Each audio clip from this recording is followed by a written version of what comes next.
Astra Avisask. We meet again, you two. Hi, Catherine! Do you have any commissions for us today? Commissions, huh? Let me think. Oh, how about this? Please attend the Academia's Academic Symposium this afternoon and recite a love poem on stage. Wait, say what now? And if possible, please also use your camera to capture the reaction of the audience upon finishing the poem. Huh? What kind of commission is that? I see. It appears that you're not interested in this commission. In that case, please go to Port Ormos and convince the Eremites there to spend some time volunteering at the local orphanage. Hey, that's not any better. I'm sure the mercenaries will have some interesting reactions as well. Paimon's gotta ask, just who exactly has been submitting these commissions to the Adventurers Guild? Oh, the commissioner? Well, actually, I just wanted to see the two of you in action. Was it so obvious? I was hoping you would actually take one of those commissions. That kind of chance to observe humans doesn't come by often. Ah, so it's Nahida. Paimon just knew Catherine wouldn't crack those kinds of jokes. When did you get into her head? From when she said, Ad Astra Abisosk. So it's been you this whole time? Are you done resting up, Nahida? Yes. I've been sleeping ever since we parted ways, and I even had a really, really long dream. It was another dream about the Sub-Zerus Festival, except it was a happy one. In my dream, I was sitting in the middle of a flower terrace, and everyone in Sumeru City was holding hands as they danced in circles around me. They danced round and round, and everyone looked really happy. I also got to sit on a gigantic flower carriage. Ferris, the Knight of Flowers, raised me really, really high above the ground, and I was throwing an endless amount of Yalda candies at the children. You know, Nahida, maybe your dream is how the Sub-Zerus Festival really should be. It's meant to be a joyous time where everyone gets together to celebrate your birthday. Huh? Wasn't I describing a really happy dream? Why are you both looking at me like that? Wait, could this be an example of the emotion known as pity? No, we aren't pitying you. That would only make everything worse. We just don't want you to feel too sad. By the way, have you had a chance to visit Dunyarzad? How's she doing? The Homianis haven't allowed any visitors after the festival, so we haven't been able to check on her. Yes, I paid her a visit right after I woke up. She was resting at the time. Her condition is stabilized. However, since Elazar is a manifestation of the withering on the human body, we can only cure it by finding a way to take care of Irminsul's own withering. But for the moment, our top focus should still be figuring out what the sages are up to and what they're planning. Right. Who knows what'll happen if they manage to pull off another scheme like the Samsara of the Sub-Zerus Festival? So our first priority should be investigating and putting a stop to the sages' activities. As for how we should pull that off, let's discuss it somewhere else. There are too many adventurers around here. Oh, good point. Sorry, adventurers. We're gonna be borrowing Catherine for a little while.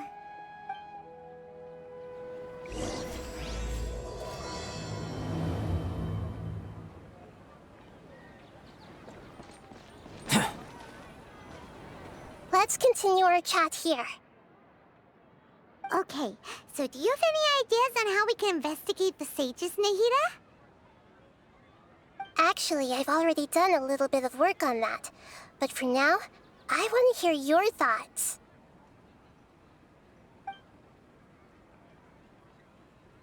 I've already tried that. But all the key members of the Academia, even the core of 30 guards, intentionally avoid wearing their Akasha terminals.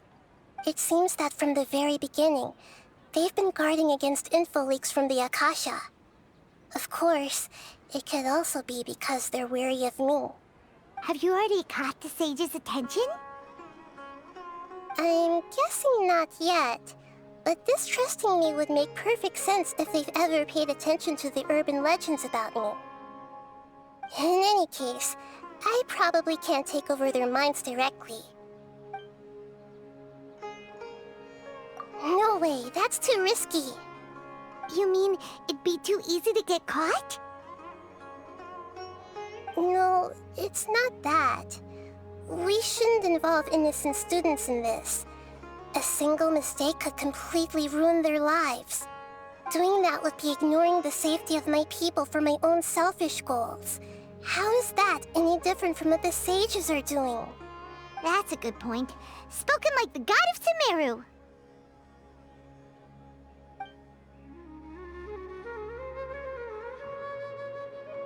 We're in the dark as of now.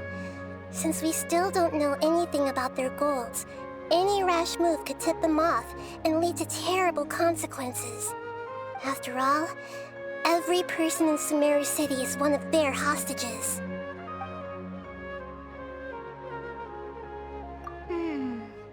Are we really out of ideas? Nahida, you're super smart, so you already have something in mind, right? Don't keep us in suspense. Spill the beans already.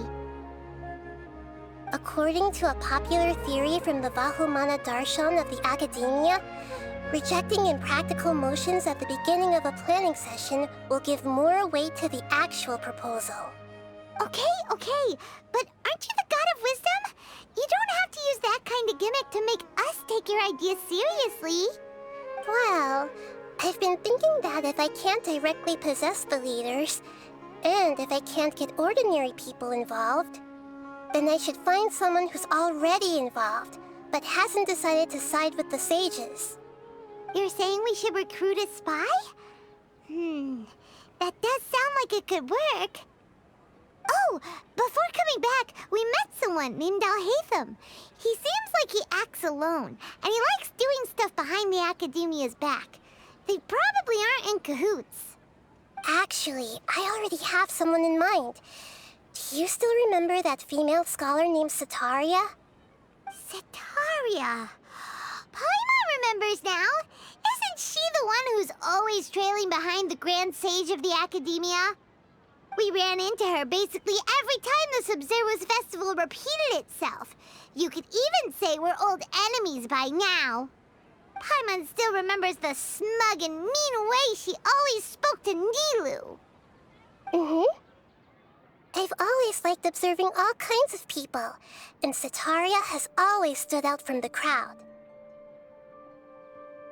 She was born in the desert and was hailed as their greatest genius. Her academic gifts allowed her special admission into the Academia, and also gave her the opportunity to serve as the sage's assistant. Oh, Paimon didn't know she was from the desert. She must be pretty special then. Paimon feels like most of the desert dwellers around the city are working as mercenaries. The name Sataria means star. When she lived in the desert, she shone like the brightest star in the night sky. Later on, she was chosen by the sun. The star was given a place in the daytime sky to complement the sun's dazzling light.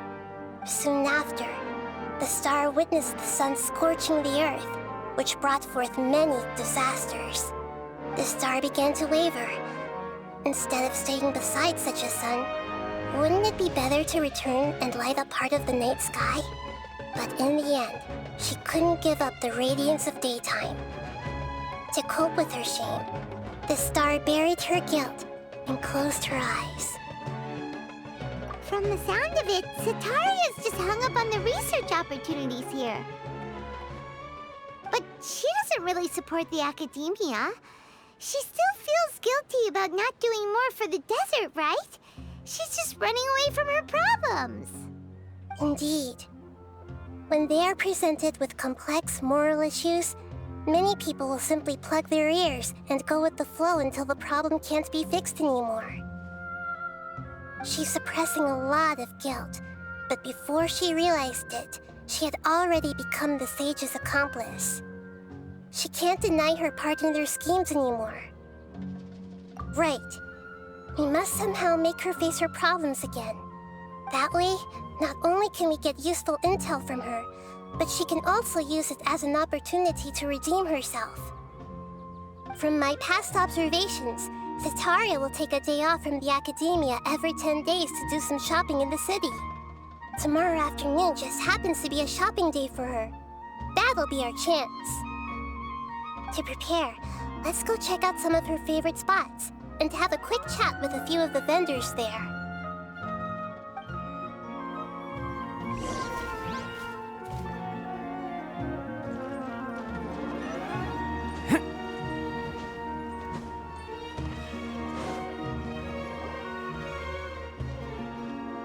This should be Setaria's favorite fortune-telling spot.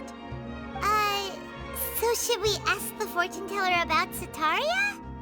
No, I already have enough information on Setaria. The most important thing now is for you to pay attention to the vendor's talking style and key characteristics. Talking style and key characteristics? My poor lost lambs, have you become troubled over your fates? The divine voice of wisdom often echoes between mine ears. If thou be blessed today by the gods, I may be able to show you the way. Huh? Really? Nahida, you've been whispering things to her? Shh.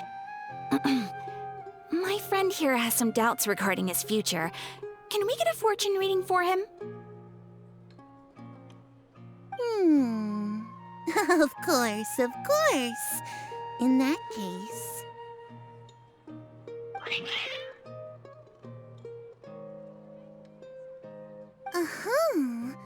It would seem that Harut and Marut are quite wary of you. Perhaps, at some time in the past, you have somehow offended the gods. Only mocking the god of Animo, questioning the lord of Geo's financial savviness, and brawling with the god of Electro. Do those count? Oh, nothing. Go on, pick an aspect for her to divine.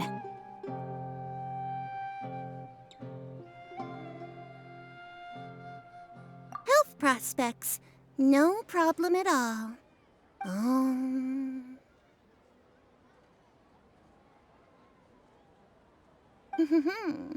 The gods have spoken. The truth shall be revealed. Your life shall continue on for many tens of thousands of years? Impossible. Harut, Marut, did you two spoil my divination? I've never read a fortune so absurd.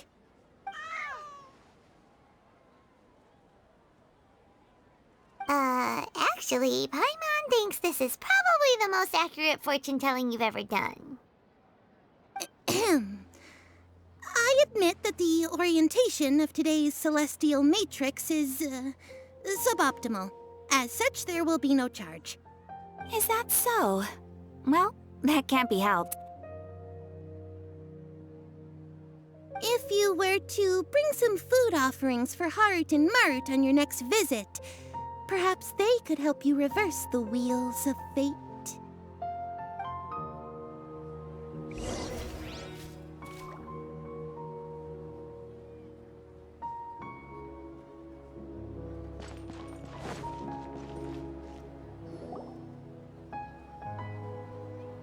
Is this another one of Setaria's favorite stalls? Yep, it belongs to a king. His father helped Setaria a lot when she first moved to Samari City, so she still comes by whenever she has time. When I start talking with him, listen carefully to the details of our conversation. Ah, dear customers! Would you like to look at some pottery? We caught wind of your great craftsmanship, so we specifically came to take a look. Oh, I recognize you. Aren't you Miss Catherine from the Adventurers Guild? Sounds like I'm in for some big business. Speaking of, where did you learn this trade? I suppose you could say it all started with my dad. He's a mason by trade, but I picked up an interest in clay while apprenticing for him. After that, I began making pottery by myself in secret, and I simply changed trades when my works turned out well. Although it's a pity that I'm no longer making much use of the knowledge provided to me by the Akasha. That's nice. You're making a living doing something you love. So is your father still working as a mason? Oh no, not anymore. A few years back, he fell from a roof and broke his leg. Since he had already saved enough mora over all these years, he's just enjoying the retired life in Port Ormos nowadays. I see. We wish him peace and happiness in his retirement. I'll have someone in charge of logistics at the guild come by another day for some goods. We'll leave you to it. Take care now. No problem. Rest easy, all our goods are sure to meet your every need.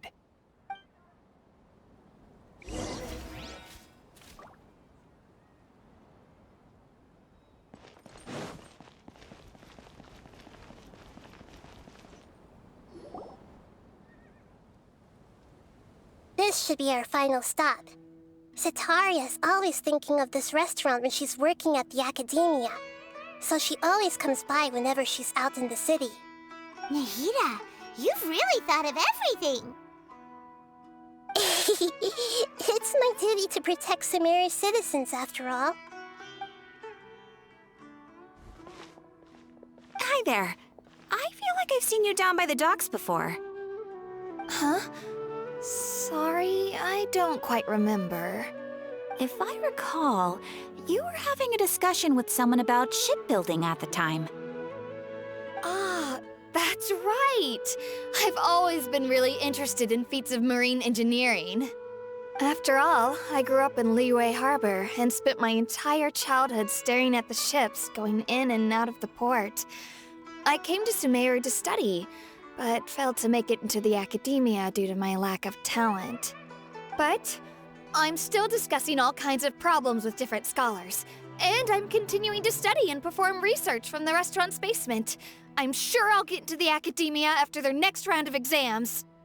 What an admirable spirit for learning. Amazing! Sure, but you'll find hardworking people wherever you go. So this restaurant has a basement as well? Huh. First I've heard of it. That's right. It's not usually open to patrons. Most of the time, employees use it for breaks or to hold private events. I see. Guess that makes sense. Well, good luck with your studies, Miss Chishan. Thank you so much. As long as I can make it into the academia as an official student, I'll be happy.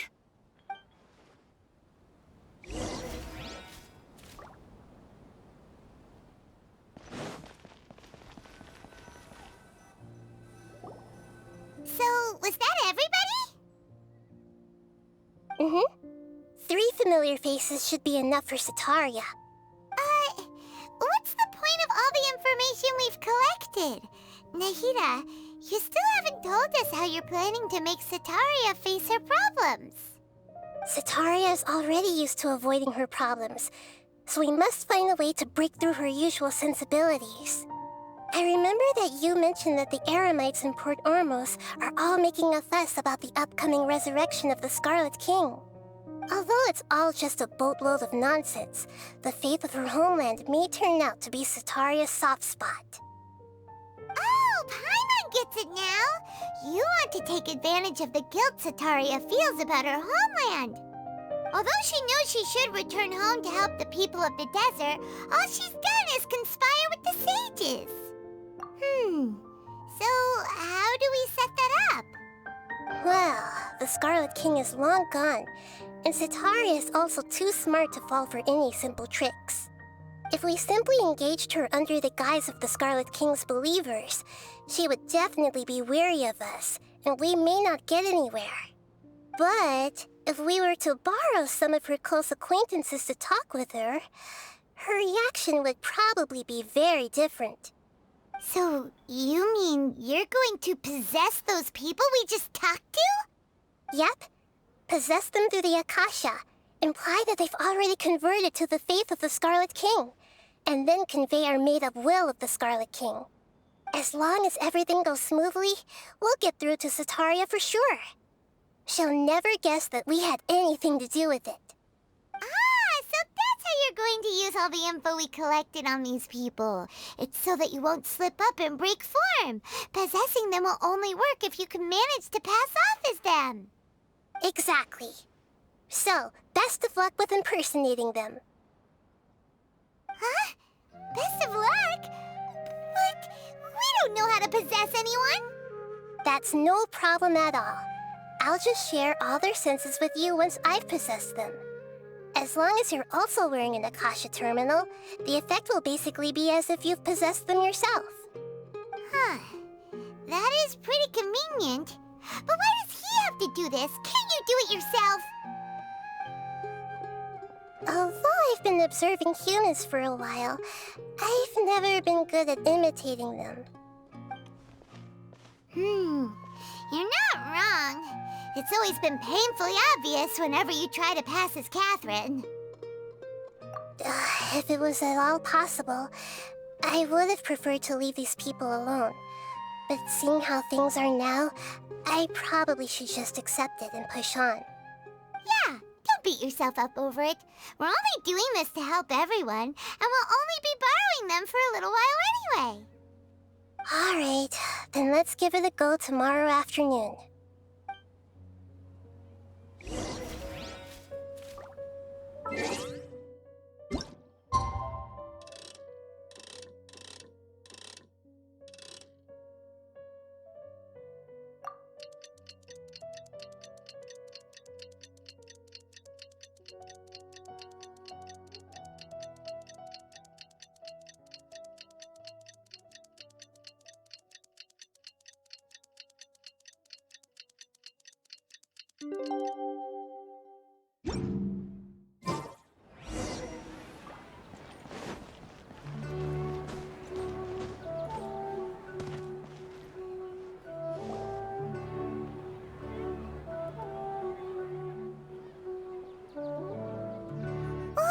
Here she comes! Satori is here! Let's quietly follow her. Once she starts talking to her acquaintances, we'll find a safe spot to begin possessing them. As for how we'll sway her to our side, I'll leave that to you. I trust you'll know what to say. Paimon's starting to feel kinda nervous. Okay, let's go. Looks like they've already started talking. Let's find a hiding spot and get started.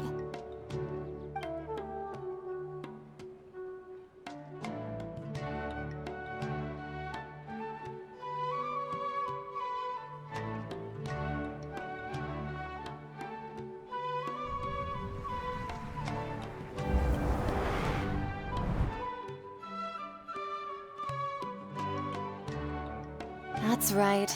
You really can't force anything when it comes to love. And besides, everyone around me has a very different background and outlook. Are you still listening to me, Nabia? Oh, of course I'm listening. You were talking about troubles with your love life, right? I heard everything you said. Okay then. You just seemed a little distracted for a moment there.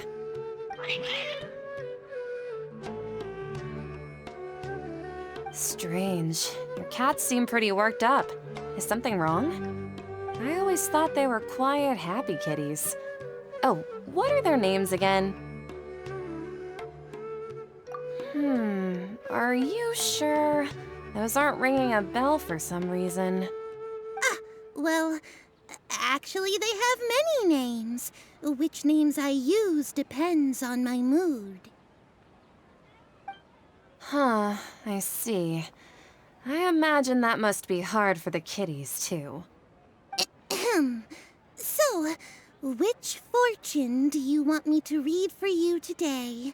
You must have come for another echo of the divine voice of wisdom. I'd like to get another reading on my love prospects, but to be perfectly honest with you, I feel like I've been a real mess recently. A mess? Well, could you do a reading on how long it'll take me to finish my current project at work? I really just want to get it over with. I hear you. No problem at all. The gods will reveal the truth.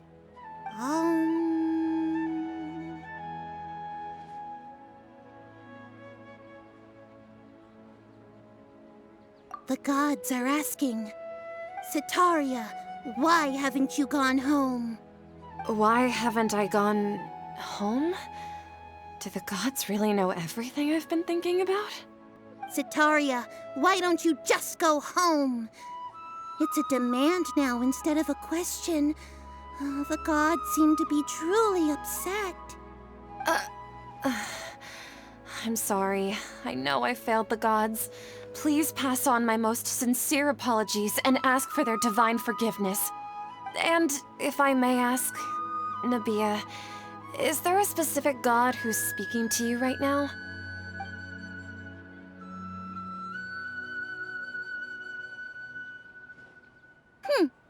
What an inconsiderate and naive question. The god who is speaking to me is, of course, the wisest and mightiest of all, the Scarlet King. The Scarlet King? No wonder he would make such a demand of me. Oh, wait a second. The Scarlet King passed away a long time ago. Even though news of the Scarlet King's resurrection has been spreading like wildfire, it's all just a misinformation campaign from the academia. How can the Scarlet King still exist in real life? What insolence! I am the Scarlet King's most loyal believer. Do you wish to refute his voice of wisdom? Oh, no. As a child of the desert, I am only reveling in his power upon learning that his divine glory has touched even this city. I will think very carefully about his demand of me. I'm sorry. I must go now. Wait!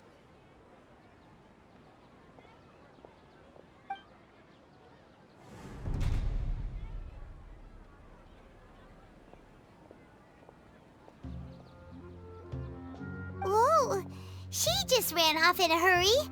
She looked pretty upset, too. Well done. Sitaria didn't seem to suspect anything amiss. To have something she's been trying desperately to avoid show up out of nowhere and berate her, that must have shaken her to the core.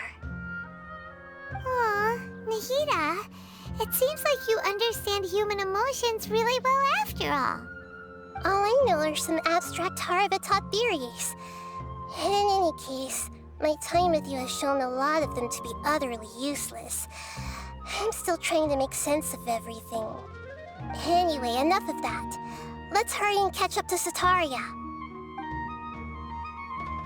She's at Akeem's now, right on cue. Let's get ready to possess him right away!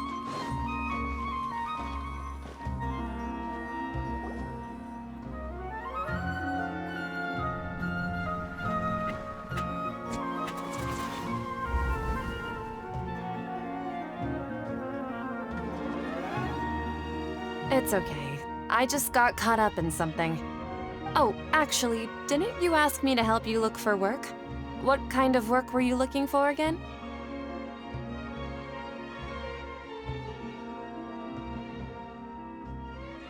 Gardening?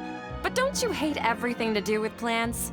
I still remember getting mad at you for secretly throwing away the bonsai that I gave you as a present. You see, a friend told me that the secret to self-improvement is to work on things you're not so good at. Fair enough. I didn't think that was something you would consider. Speaking of, how's he doing? Is he feeling any better? Huh? Wasn't he nursing a leg injury? If I recall correctly, his strong arms had always been his pride and joy. He sprained his arm a while back while trying to show off his strength. I thought you'd heard. Actually, while we're talking about him, is he still living in Port Ormos? Yeah, he's been retired there for a while. If you could find the time, please write him a letter. Please pass on that recently, faith in the Scarlet King has taken root in Port Ormos and has begun to spread across Sumeru. He has a quick temper and has always been a devout follower of the Dendro Archon. I don't want him to get into a fight with those Scarlet King believers because of a difference in beliefs. Oh? So who are you siding with in all of this? The Academia or the Scarlet King? I'm so jealous of you. You were born a child of the desert, yet you chose to betray the Scarlet King, and now you spend all your time with those crooks from the Academia. Akeem, you don't mean you've also become a believer of the Scarlet King?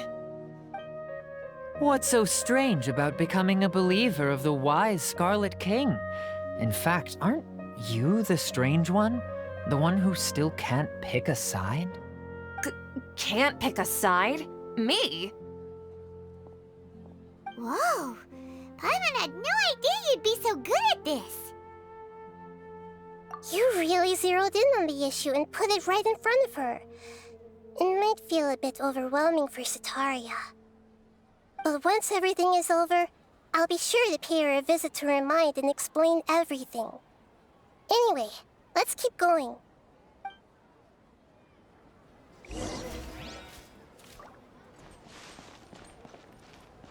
Come on! Setaria's already started talking what she...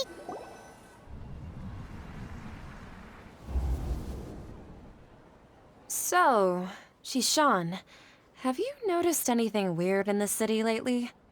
Like, as if someone was trying to preach to you about something? Wait, did you just say attic? I thought this place didn't have an attic. Also, don't you usually study in the basement? Well, the restaurant recently added an attic. I've been studying there because it has better lighting. Oh, right. Speaking of strange things, I celebrated the Sub-Zerus festival so many times that I lost count. That was really weird. Wait, how could you be aware of that? That should be impossible. Nothing in the report indicated anything like that. Are you still failing to realize that the Academia's lowly tricks could never deceive all of Sumeru's citizens? Jishan, don't tell me that you've converted to the Scarlet King as well! What an absurd question. You make it sound like I should be ashamed for becoming a believer of the Scarlet King. In reality, shouldn't you be the one who is ashamed? You, who worked side by side with the Academia and treated people as nothing more than experimental subjects? Please, please stop! Even now, Setaria's still trying to run from her problems. She can no longer justify everything to herself. Hey, she's trying to talk to the guards! What should we do? This is the most important part of all. Quick, get ready. Mercenary, you're a member of the Corps of 30, correct? Please help me pass a message to the Matcha right away. The situation in the city is getting out of control. Please, try to remain calm, miss. Tell me what's happening in the city. Heretics are infiltrating the city, and they've already converted many residents to their side. Heretics? What kind of heresy are you talking about? The Scarlet King! Many people I know have suddenly started believing in him, but he's long dead. It's impossible. Miss Setaria, nothing is impossible. You know my name? The Scarlet King is immortal, and all who defy him will one day pay the price. You must face the truth, Setaria. You tread a treacherous path, and the longer you ignore it, the tighter the Academia's grasp on you will become, and the deeper you will be ensnared. Child of the Scarlet King, never forget that the desert that belongs to you lies elsewhere. What's so strange about becoming a believer of the wise Scarlet King? In fact, aren't you the strange one? The one who still can't pick a side?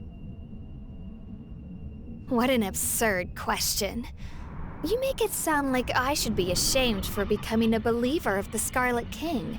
Setaria, Why haven't you gone home?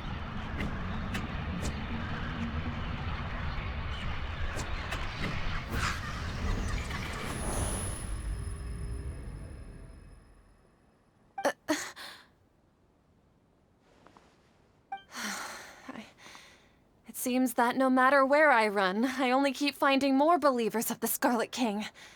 I have to say, this is a familiar feeling. I've also been running from my guilt this whole time. Guilt over my part in the sage's plans, and from ignoring the letters from the children of my homeland. But no matter how much I may try to ignore or get rid of it, my guilt always comes back. You won't necessarily lose your research opportunities by facing the truth. Besides, did you really want to conduct your research while carrying such heavy feelings of guilt? How do you know me so well? Are you truly just a believer of the Scarlet King? Or are you the god himself? That's not important. The important thing is to pass judgment on the academia and its sages, and to correct their mistakes. If you could provide some assistance in this matter, perhaps it could serve as a form of atonement. I've actually never believed in the gods, but I've always believed in serendipity. Your appearance must be a fated opportunity for me to get out of this wretched situation. Please tell me, what can I do for you? How much do you know about the sage's current activities? I was just one of the designers for the masked dream harvest scheme, which is what happened around the Sub-Zeru's festival. But I know very little about the full scope of the overall project. I'd assume that only staff with the highest clearance would have access to those confidential documents. I've just been working to meet the Grand Sage's specified requirements. However, there's something that's been really bothering me. I heard that a scholar who was previously expelled has returned to the city, and even the sages are still quite wary of him. To fight against the academia, we will need to figure out the nature and the purpose of their work. Is there a way for us to get access to the confidential documents you mentioned? It should be possible if we're willing to take some risks. After all, I'm an assistant to the Grand Sage, and I've been working on many tasks outside of the project. One thing, though, I won't be able to transfer the documents to you through the Akasha once I get my hands on them. The sages have always closely monitored all activities within the Akasha. Let me see... let's use the most primitive method. Send someone to pick up the documents tomorrow evening at the Academia entrance. The Academia entrance? Wouldn't that be too conspicuous? Don't worry about that. I assure you, this won't be a trap. I'm only suggesting this location because it'll draw more scrutiny for me to leave the Academia again. It'll be safest for me to distract the guards long enough to hand you the documents. All right, I trust you. So, if I were to successfully complete this task, would it mean I've atoned for my wrongdoings? That'll depend on the judgment of the Dendro Archon. The Dendro Archon. That's right. Her people are the ones we have endangered. As the God of Wisdom, she's also the one responsible for judging and guiding the scholars. Maybe it's time for me to find a god to believe in. Just as Nahida predicted, we've managed to bring Sataria to our side! The Traveler's execution was ingenious. He's the one who deserves all the praise. Well, now that we've made plans to meet again tomorrow evening, all we can do is pray for Sataria's mission to go off without a hitch. Pray? But if we're going to pray to the gods, aren't we just praying to you? God of Wisdom and Guardian of the Scholars? No. The truth is the true Guardian of Scholars. I've always believed that. Anyway, let's meet again tomorrow evening at the Adventurers Guild.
other Catherine, right?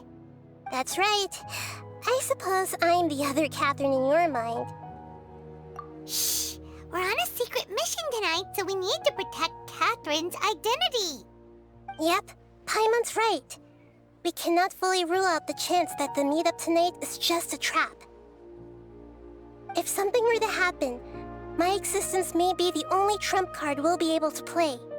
After all, the Academia should still be unable to confirm the existence of my consciousness in the outside world. Yep, exactly. Just what Paimon was thinking. Anyway, enough about that. Let's just make sure to be on our guard. Off? What do you feel is off? It's the middle of the night. Of course it's quiet. You're not getting paranoid, are you? No, I think he's right. It really is a lot quieter than usual. If you look around, there seems to be fewer people on the streets. I'm not sure if this is the case for the entire city, though. Huh. Maybe it's just a coincidence. Maybe Sataria figured out a way to not only distract the guards, but also to get everyone to go to sleep early, just so we can exchange the documents in peace. I also can't quite figure out why things feel a little off. But now that we're here, let's go ahead and meet her as we planned. Well, regardless, as long as you're here with us, Paimon feels a little safer.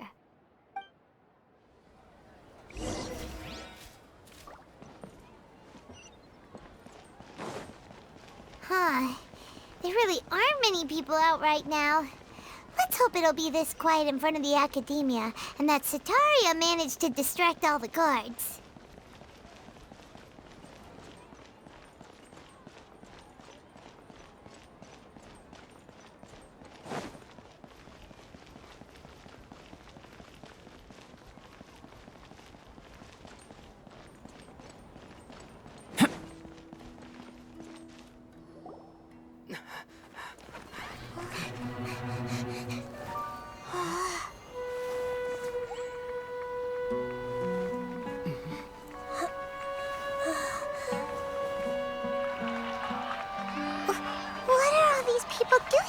This hour of the night. Ah, the triumphant hero returns at last.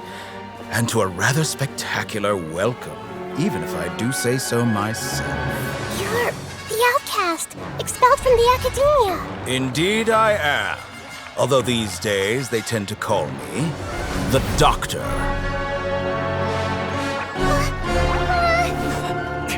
If you're looking for your researcher friend, she has already been taken into confinement. With some basic caution, she could have discovered the listening device on her person. Clearly, she lacks the degree of rigor expected of a true scholar.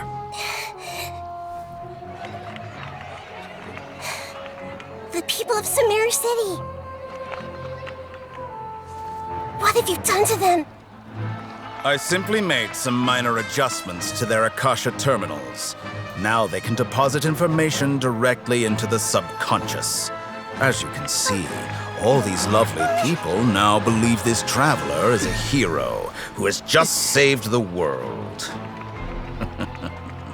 My experiment is a success.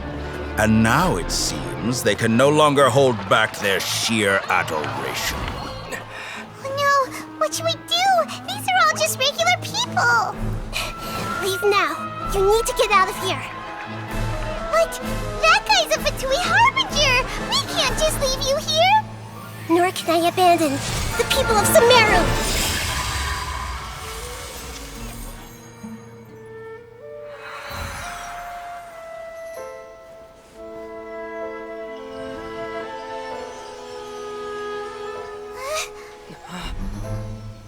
Don't worry. We'll meet again outside of the city.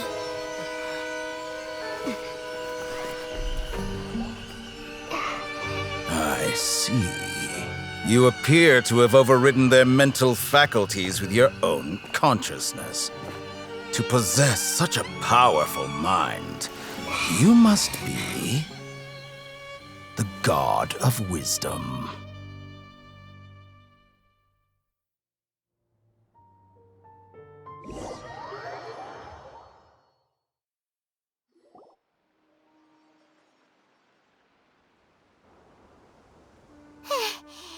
should be far enough. Whew.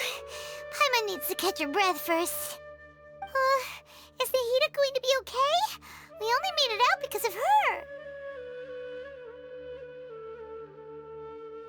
Paimon wasn't counting on running into a new Harbinger here, let alone such a high-ranking one. That guy was number 2. So scary. He called himself the Doctor. Remember, Tainari told us about him. Sataria did say that someone who once got expelled from the Academia came back recently. And that even the sages are wary of him. Yep, sounds like she must have been talking about the Doctor. Yeah, now that the Doctor's in the picture, we're no longer just dealing with the Academia. They're in cahoots with the Fatui. But what are the Fatui after this time? Another Gnosis? Yeah, things would be a lot easier with Nahida's help. Nahida said we'll meet again outside of the city. But we can't just keep waiting around, right? You mean... Oh, right! Wasn't he invited by the sages to work on some project when we were staying with him in the Vidia Forest? That has to be the same project! Even though he turned it down at the time, he might still know something. There's no time to lose. Let's go to Gandharvaville!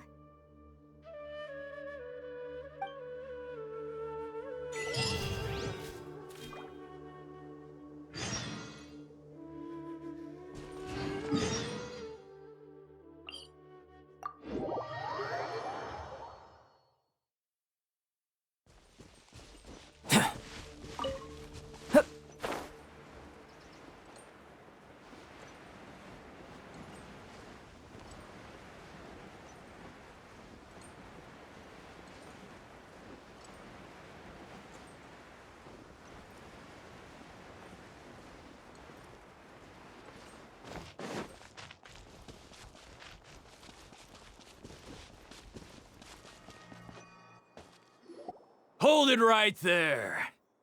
A blonde-haired traveler and a floating fairy. We've got you all right. Take a look around. You've fallen right into our trap. Are you mercenaries from the Corps of 30? Did you come here to arrest us? Corps of 30? We're nothing like those government lapdogs who don't even get scraps for their work. We are an elite brigade that commands the highest commission rate in all of Sumeru. We're here on the orders of a client known only as the Outcast. The Outcast? An outcast from the Academia? But why wouldn't the Doctor just send the Fatui after us? Still wasting time on idle chit-chat. We'll shut you up soon enough. Get them! You're up, Traveler!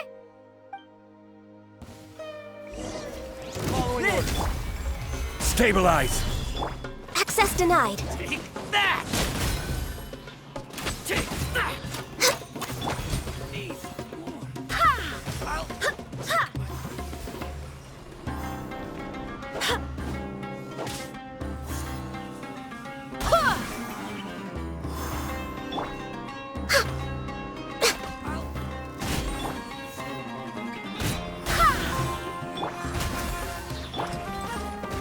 Solidify!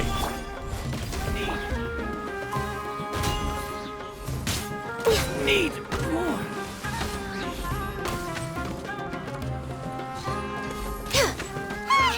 It isn't over yet! Here comes reinforcements!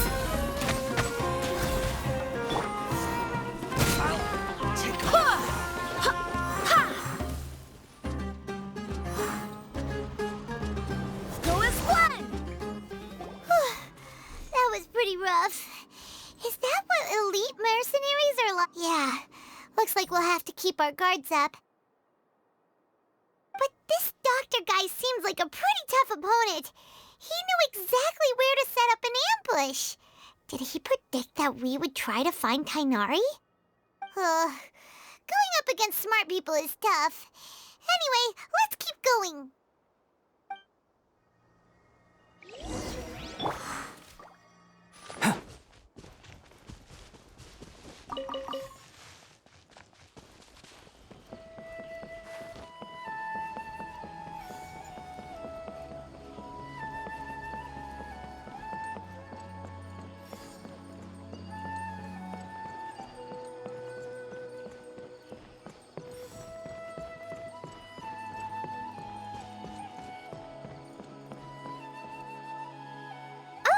It's the Traveler and Paimon. What are you two doing back here? Kale! It's nice to see you again. Are you doing alright? To be honest, I'm not doing too well. My Elazar has been progressing at a faster rate lately. I'm finding it harder to complete more intricate tasks. As a result, Master Tainari is taking me off the patrol schedule. He will only allow me to stay here and coordinate other people's tasks. Oh, Kale.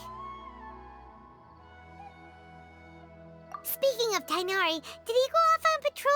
We're here to talk to him. Oh, Master Tainari?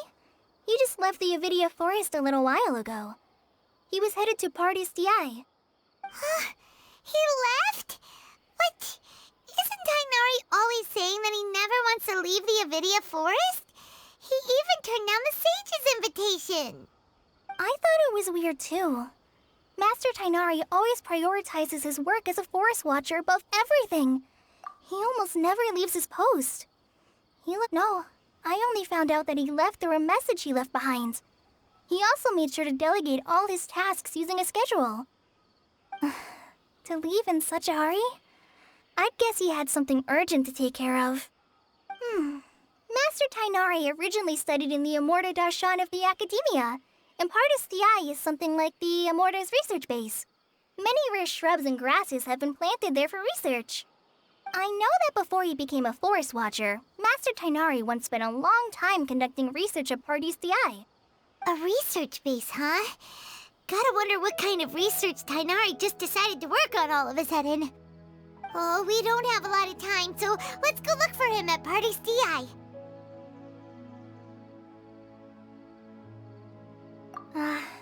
Don't worry. I'm fine.